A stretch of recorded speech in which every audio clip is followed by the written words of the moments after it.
Boa noite a todos. Meu nome é Matheus, sou um jovem da quarta URI, do Centro Espírita Fé, Amor e Caridade, de Blumenau, e hoje irei comentar um capítulo do livro No Roteiro de Jesus. Mas antes vamos fazer uma prece para todo mundo se harmonizar. Convido a todos para fechar os olhos, sentir a presença de Jesus, imaginar ele entrando na porta da nossa casa, iluminando todo mundo, todos os cômodos,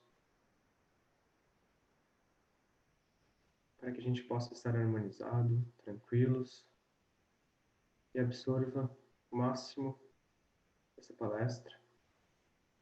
Estejamos todos sintonizados com Jesus. Que assim seja. Então, hoje vou comentar sobre o capítulo do livro No Roteiro de Jesus. Esse livro ele é psicografado por Chico Xavier, que foi um ícone no espiritismo aqui no Brasil, e o autor espiritual do livro é Humberto de Campos. O autor aqui é Chico Xavier, mas ele foi intuído pelo Humberto de Campos. Humberto de Campos foi um escritor e jornalista famoso entre os anos de 1800 e 1900 no Brasil. Esse é um livro bem tranquilo de ler, composto por vários capítulos curtos que contam passagens importantes da vida de Jesus. O capítulo que irei comentar é o 48, que se chama Na Vinha do Senhor. Confesso que eu escolhi o capítulo pelo título. Na hora da organização, quando eles convidaram para fazer a palestra, eu fui olhar os capítulos que tinha e eu bati o olho nesse título e pensei, é este. Daí eu mandei para a organização, falei, é esse título. Não tinha lido, depois eu estudei, me aperfeiçoei um pouco, me preparei, fiz todo o planejamento e realmente é um capítulo muito bom, muito fantástico. E por que eu escolhi esse capítulo? Porque o nome, Na Vinha do Senhor, né, a vinha me chamou muita atenção, porque eu gosto muito desse símbolo que é a vinha. É um símbolo muito bonito, que está presente em vários capítulos, vários versículos e passagens de Jesus, tanto no livro do Evangelho segundo o Espiritismo, de Allan Kardec, também tem algumas referências à vinha, né? E eu gosto muito pelo significado que ela tem e pelas interpretações que a gente pode usar no nosso dia a dia. E é isso que eu vou falar um pouco hoje também. A vinha, né, ela vem do vinhedo. E o vinhedo é um pedaço de terra que se plantam as videiras, que são as plantas responsáveis pela produção de uvas, seus respectivos produtos também, como sucos, vinhos, geleias e outras iguarias. E a minha área profissional é a gastronomia. E eu adoro estudar sobre isso, experimentar coisas diferentes com uvas diferentes, geleias, doces, uma uva branca, uma uva tinta. Tem várias variedades, é muito legal estudar sobre isso, né? E essas experiências, esses aromas todos, é muito legal. E me toca bastante e eu gosto de fazer essa referência com a videira também. E na área da gastronomia, quando você estuda a parte da viticultura, que é a produção de vinhos, a gente percebe que a videira ela precisa de um solo muito pobre. Ela precisa de uma temperatura muito fria no ambiente que ela vive. E geralmente, quando o ambiente tem essas dificuldades, esse solo pobre, essa temperatura fria, isso faz com que o vinhedo produza frutos incríveis. E o que a gente pode fazer de referência quanto a isso? Que quanto mais dificuldades que o vinhedo sofre, mais potente fica a fruta, melhor ela fica.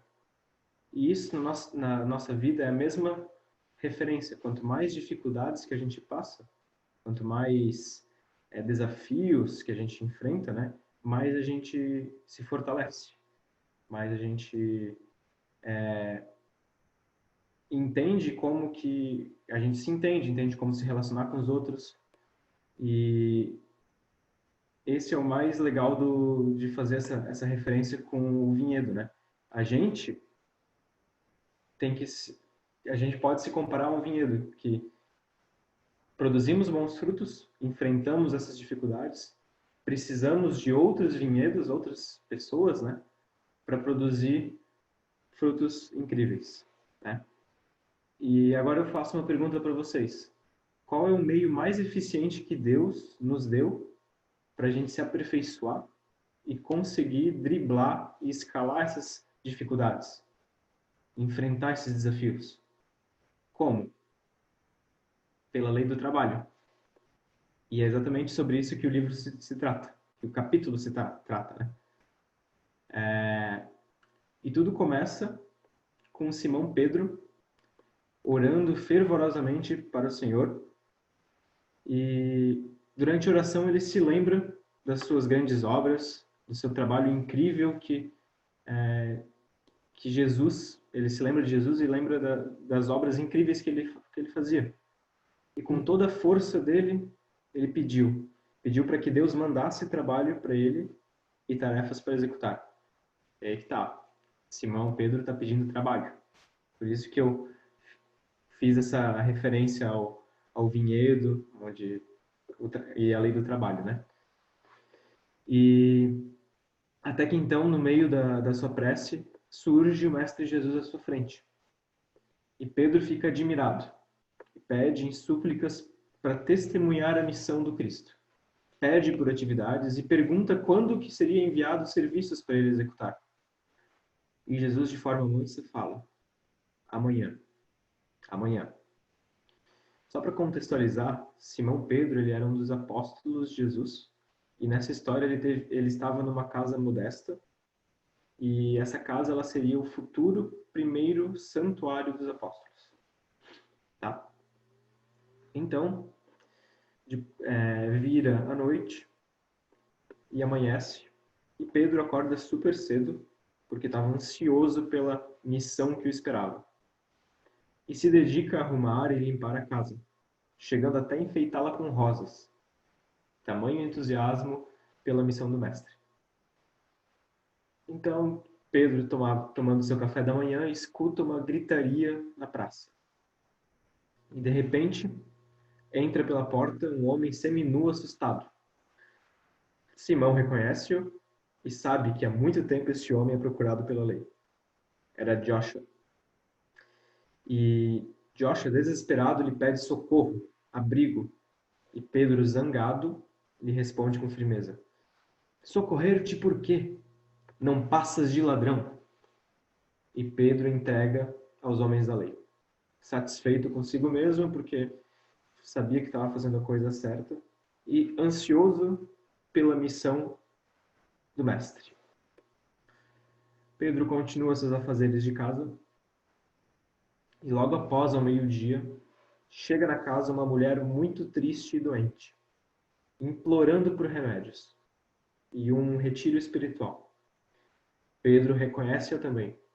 Era Júnia, uma linda mulher que proporcionava prazeres. Ela estava muito doente e implorava por ajuda. E Pedro expulsa a mulher e manda à praça pública, pois é lá que ela merece estar, a receber olhares de desprezo e ironia. Pedro continua, passa a tarde continua fazendo seus trabalhos dentro da sua casa, dentro da casa. E então escuta alguém bater a porta. Simão abre a porta e cai em seus pés Jarim, o bêbado da praça, implorando por refúgio, pois estava sendo perseguido e apedrejado por jovens cruéis. Pedro não pensa duas vezes. Xinga o pobre coitado. Bêbado, miserável, não ofendas o recinto do teu mestre. E com pontapés o expulsa de casa. Desapontado, Pedro entra em oração, não entendendo por que não tinha sido enviado a sua missão. E então Jesus aparece de novo. E Pedro, indignado, frustrado, cobra de Jesus por que não tinha sido enviada a tão esperada missão. Ele ficou esperando o dia todo? E Jesus responde: como não? Por 3 vezes roguei-te hoje, sem que me ouvistes. De manhã te enviei Joshua, irmão nosso mergulhado no crime, para que o ajudasses a renovar sua existência. Mas devolveste-o à prisão. Presta atenção nessa frase. Para que o ajudasses a renovar sua existência. Depois lá na frente eu vou falar um pouco mais sobre ela. Voltando à frase. Depois de meio-dia te mandei Júnia, pobre irmã doente, para que medicasses e a esclarecesses em meu nome. À noite te enviei Jarim, companheiro que o vício consome. Porém, expulsou-o a pontapés. Pedro, então, toma consciência do que ele fez, ou melhor, não fez. Pedro começa a refletir e lembra das anotações que trazia consigo, as anotações de Mateus. E ele abre, aleatoriamente, olhando capítulo 9, versículo 12. Abre aspas. Os sãos não precisam de médico, mas sim os doentes. Vou até repetir a frase. Os sãos não precisam de médico, mas sim os doentes. Fecha aspas. Esse versículo é bem famoso. Tanto é que ele também é citado no livro O Evangelho segundo o Espiritismo, psicografado por Allan Kardec, principal codificador da doutrina espírita. E esse livro, o Evangelho, ele é a base para a gente entender como funciona a doutrina espírita e estudar um pouco mais a fundo. E nesse livro, no capítulo 24, no item 11, esse versículo aparece lá. Já no item 12, Allan Kardec faz um comentário muito interessante. Abre aspas. Jesus se acercava principalmente dos pobres e dos deserdados, porque são os que mais necessitam de consolações. Dos cegos dóceis e de boa fé, porque pedem se lhe dê a vista, e não dos orgulhosos que julgam possuir toda a luz e não precisar. Esse trecho deixa muito claro explicando o versículo de Mateus, que tem toda a relação com a história de Simão Pedro, pois esse versículo é o que fecha a história, né? Mas que ligação é essa? Né? Como assim? O caso aqui é que Pedro ele estava esperando por uma grande missão. E essa missão grande, no ponto de vista de Pedro, não chegou. Né? E a gente faz isso muito no nosso dia a dia. A gente sempre espera pelas coisas grandes da vida. Né? E até nos trabalhos sociais, no centro espírita, a gente acaba focando muito nas coisas grandes. E o que eu estou dizendo aqui não é que a gente não deva fazer as coisas grandes. Né? A gente tem que sim fazer esses eventos grandes, esses multirões, tudo mais. Mas às vezes a gente se preocupa tanto em criar eventos grandiosos, arrecadar quilos e quilos, várias roupas, juntando um monte de gente para em comunidades carentes. Isso sim é muito bom, tem que ser sempre feito, e muito mais.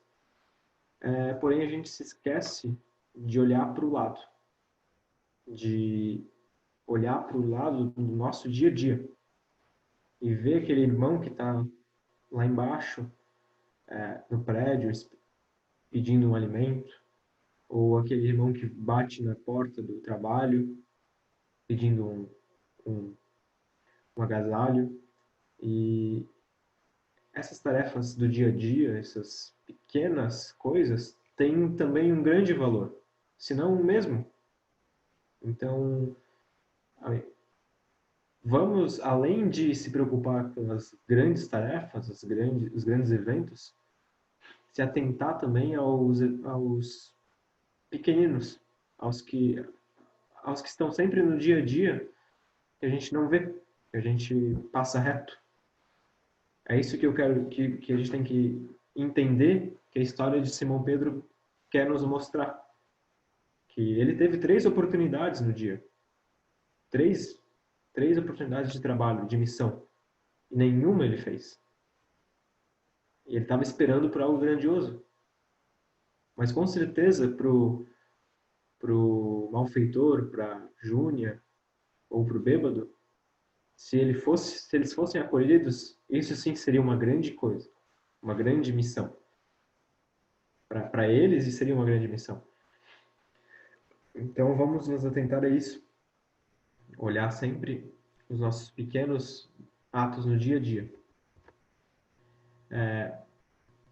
A gente pode fazer essa analogia também à lei do trabalho, que eu comentei lá no início, fazendo referência ao vinhedo, e Simão ele implorava muito ele estava implorando muito pelo trabalho, né? E agora eu vou ler uma questão do Livro dos Espíritos, que é outra obra básica da doutrina espírita, psicografada por Allan Kardec, que a gente pode fazer um link com o que Jesus falou no final. Questão número 675. Abre aspas. Por trabalho, só se devem entender as ocupações materiais? Vou repetir a pergunta. Por trabalho, só se devem entender as ocupações materiais? Resposta: não. O espírito trabalha, assim como o corpo. Toda ocupação útil é trabalho. Fecha aspas. Daí a gente pensa, né? Putz, nunca vamos parar de trabalhar? Até em espírito trabalhamos? Pois é. Sinto lhe informar, mas sim, até em espírito a gente trabalha, né? O trabalho ele é uma lei divina e a lei divina é uma lei eterna. Então, para explicar melhor, temos a questão 679 do Livro dos Espíritos também. Abre aspas. Nos mundos mais aperfeiçoados, os homens se acham submetidos à mesma necessidade de trabalhar? Fecha aspas. Resposta. A natureza do trabalho está em relação com a natureza das necessidades. Quanto menos materiais são estas, ou seja, as necessidades, menos material é o trabalho.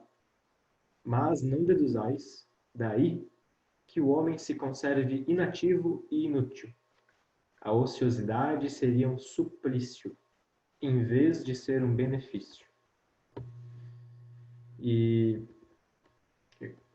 me faz lembrar essa frase, né, do trabalho que ele continua no mundo espiritual, me faz lembrar do filme Nosso Lar, onde mostra bem que o trabalho lá em cima não para. E podemos observar que lá tem trabalho para tudo.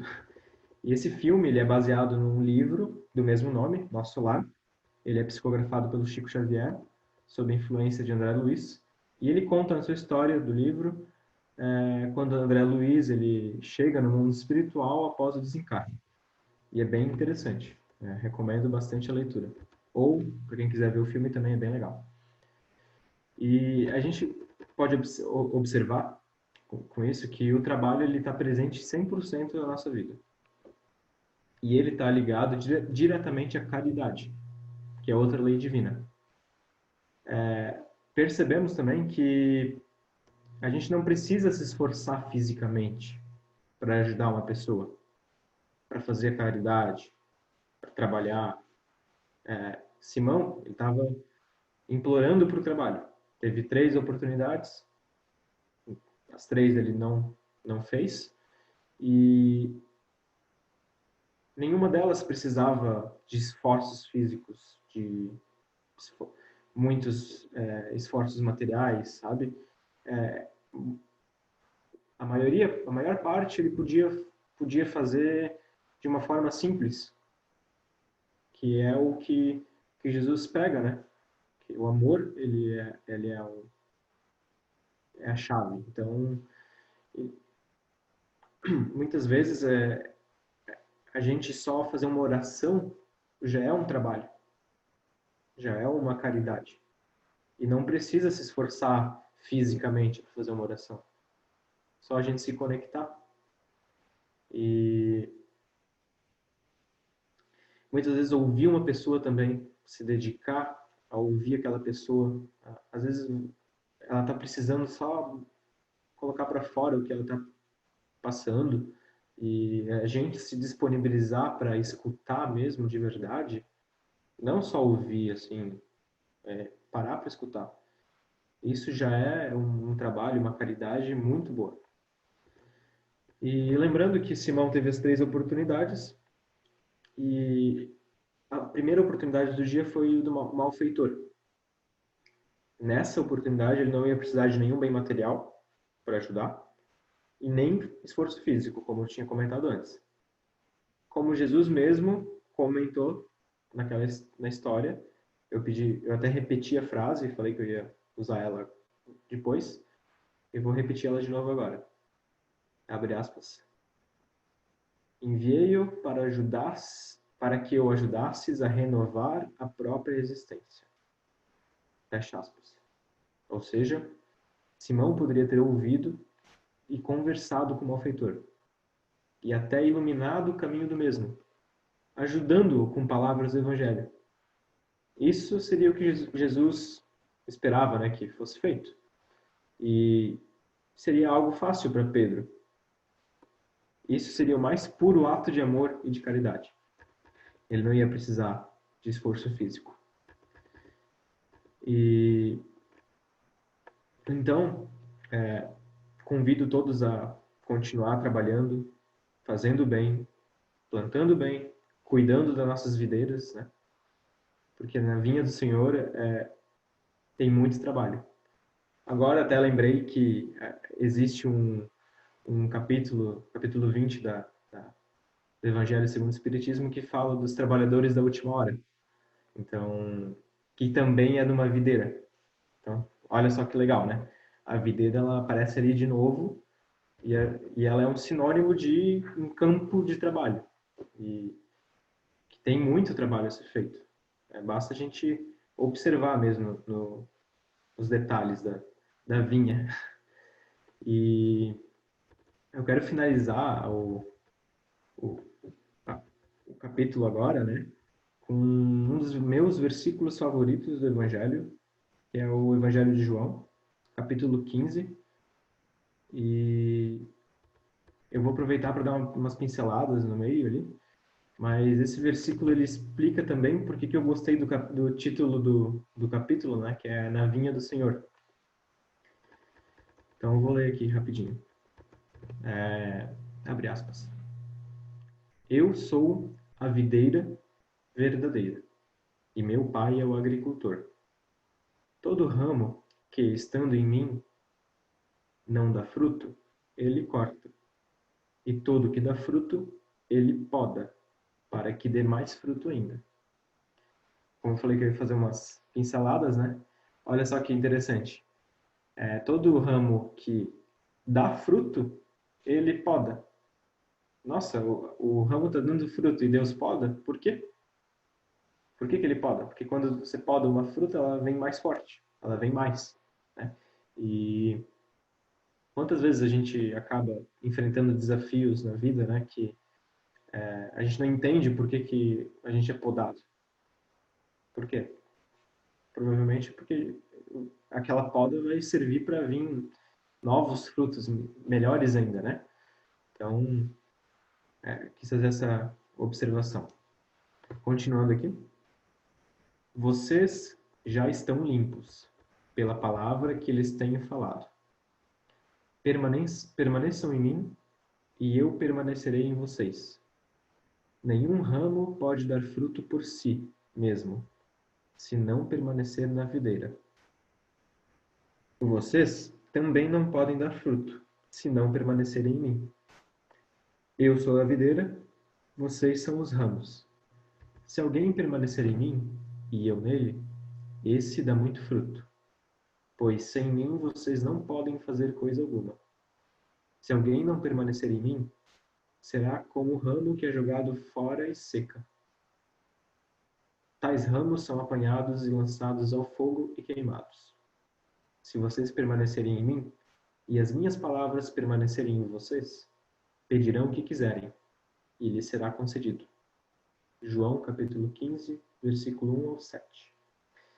Então aqui, eu sou a videira, vocês são os ramos. Jesus é a videira principal. Nós somos os ramos. Nós precisamos do tronco principal. Nós precisamos de Jesus. Então, nós estando neles, em Jesus, nós teremos muita energia, muita força, porque é um tronco, né? Jesus, ele, comparando com a gente é só um galinho. Jesus é um tronco enorme. Então, a gente precisa dessa energia, dessa força que vem de Jesus. E com essa bondade, esse amor todo de Jesus, a gente produz muito fruto, sim. Então, vamos lembrar de estarmos em Jesus, estarmos com Jesus e atentos ao trabalho que existe, que é muito, tem bastante coisa para a gente a ser feito, e lembrar do nosso dia a dia, lembrar de fazer os pequenos trabalhos e lembrar dos pequeninos, que é o que Jesus falava, né? A gente lembrar dos pequeninos. Muito obrigado, uma boa noite. Vamos todos nos acomodar para fazer a prece final, para a gente poder ter uma boa noite, um bom descanso e que a gente consiga lembrar dessa palestra e lembrar dos ensinamentos de Jesus e refletir para a gente levar isso para o nosso dia a dia, que a gente possa também olhar esses capítulos do Evangelho, os capítulos também de João, para estudar um pouquinho e entender, para a gente conseguir levar isso para o nosso dia a dia e que com certeza tem muito ensinamento e muita coisa boa. Vamos fechar nossos olhos, imaginar Jesus com sua linda luz irradiando os nossos corações, que Ele possa limpar o nosso ser, nos purificando e nos dando esse amor que é muito puro. Que a gente possa levar esse amor para o nosso dia a dia, para os nossos familiares e sentir esse amor e irradiar esse amor. Que assim seja. Obrigado a todos. Uma boa noite.